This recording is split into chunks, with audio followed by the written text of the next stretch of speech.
What's going on, guys? My name is Abdullaah Yaseen with flexletic.com. Today we're going to talk about losing 20 pounds with a good and bad food approach.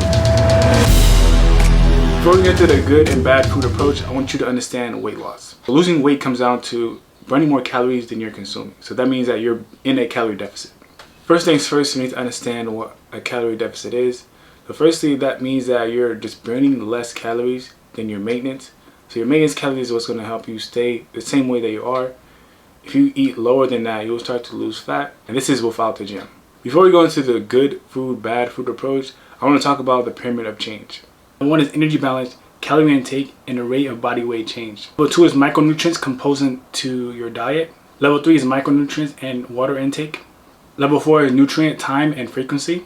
And level 5 is supplements. From the top of the pyramid to the bottom of the pyramid, it's going to list what's most important when you make this transformation, when you commit to your fitness journey. Understand each level of this pyramid will help you take your understanding of what you're trying to accomplish in fitness to the next level. We're going to get into the good food and bad food approach.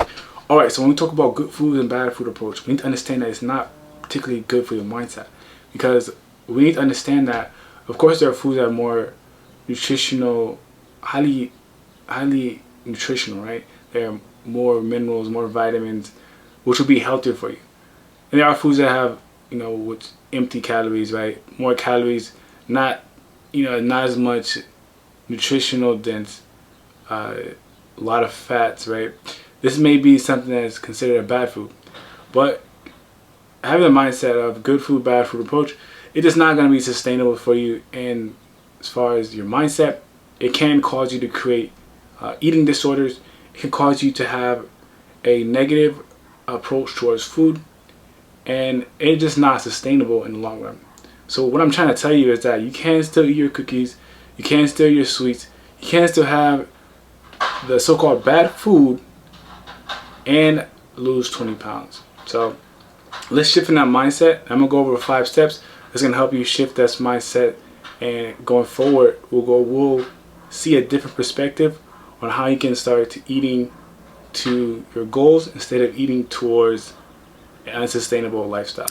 So step number 1 is going to be to shifting to an inclusive approach. So this means that we have the mindset of not excluding things from our diet and being more open to including things, especially in the days that we were craving cookies, craving cake, craving ice cream, or craving the so-called empty calorie foods or bad foods.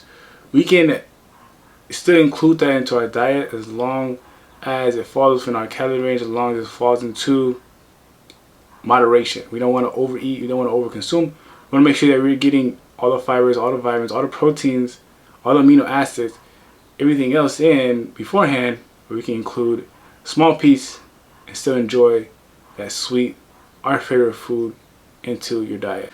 And step number 2 in our action plan today is to start to understand labels.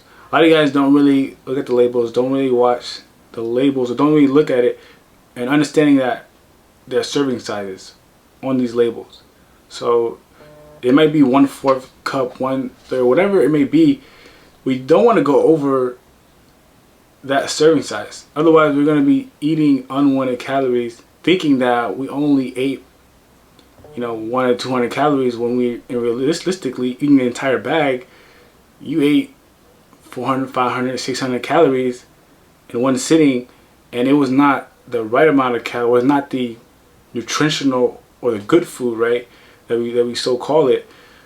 And this is what we need to be more aware of, and be more aware of nutritional labels, be more aware of foods that have nutritional values and foods that don't.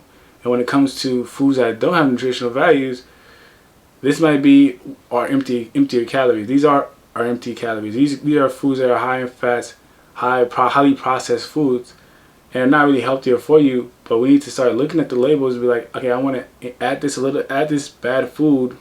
I wouldn't call it bad. Add this food that lower in nutrition to my meals today, but I want it to fall within our calorie range, so I can still be losing weight and being, still lose weight, but still enjoying the foods that you love. And this could be on the flip side as well. So we have our good foods, right? Say you like to eat your trail mix, 1/4 of a cup, whatever it may be, could be around 150 calories, right? And it could be this amount, this small amount, but we eat like 4 or 5 of those, and this is supposed to be our good foods, right? But we eating so much of it to now we have 1,500 calories in one sitting, and you're not necessarily full off that. You ate these healthy nuts, healthy foods, but you ate too much of it, and you weren't really watching the labels. You weren't really looking at how many calories you're consuming, thinking that it's healthy for you, which it will have some great nutritional values, but you just went over your calorie range, and now you fell off of your deficit, and you won't be losing weight for that day. Number 3 is going to be prioritizing nutritional variety. So not focus on you eating diets, not focus on you going to diets that have exclusion. So make sure that we're getting our protein, carbs, and fats in every single day. So not focus on a keto diet, not focus on a diet that's, cuts out carbs altogether, or cuts out fats altogether, or cuts out protein altogether. We want to make sure that we have a variety in our nutrition. We have a balanced diet, and we're focused on inclusion on all those areas. This is going to be the more healthier approach.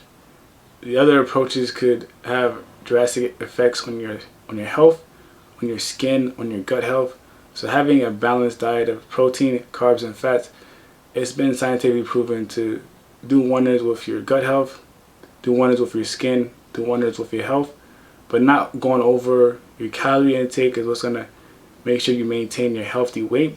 What's going to help you maintain a healthier lifestyle.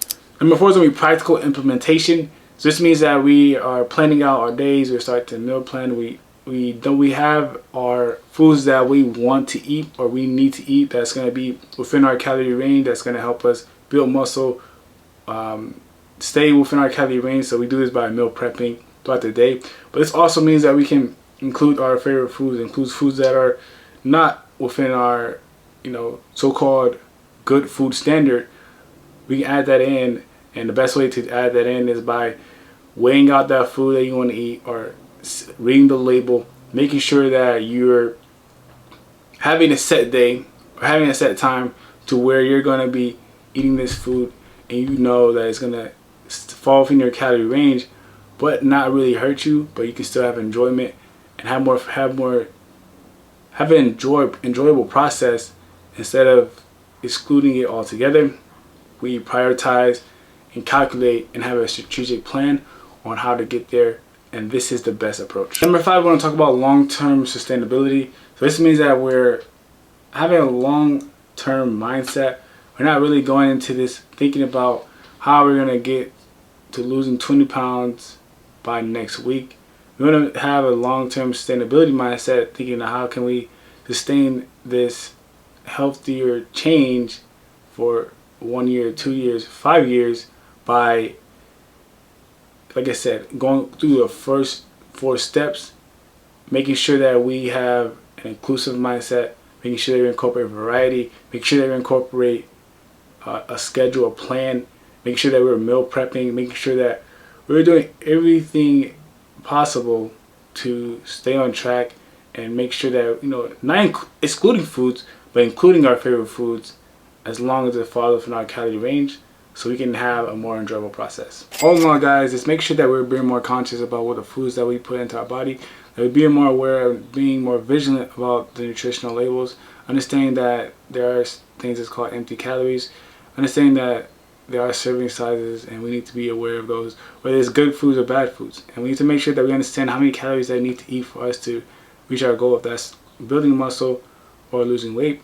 The key to being more successful in your nutrition and your fitness health is by having a plan. And the best way to have a plan is by doing this. So imagine if you had access to an app every single day where everything was designed for you, where you can log in, you can select the meals that you want. You know that you're eating within your calorie range based on the nutritional guideline that was set for you by your coach. Imagine having access to your workout plan strictly right in your hand, so where you can log in and you can see your exact schedule for the week. You know exactly when you're going to the gym. You know exactly what you're going to do when you go to the gym, and you have video instructions on how to perform the movement for every exercise that you perform at the gym. Imagine having access to a coach that holds you accountable, that sends you texts every single morning and tells you to get up, go to work, and get things done. Where you have weekly check-ins to go over how your week went and talk about what you need to improve on mentally, physically, and spiritually. We have group coaching calls where you can have a community of like-minded individuals that's working on your same goals. Imagine how that would impact your life. If that's something that you're interested in, if you want to add this to your lifestyle, add this to your routine, if you need something that's going to hold you accountable, this may be for you. So go ahead and check out my link below if you're interested in joining my coaching program. But again, guys, I appreciate you guys sticking through the video and watching this fully. So go ahead and like, comment, subscribe, and I'll see you in the next one.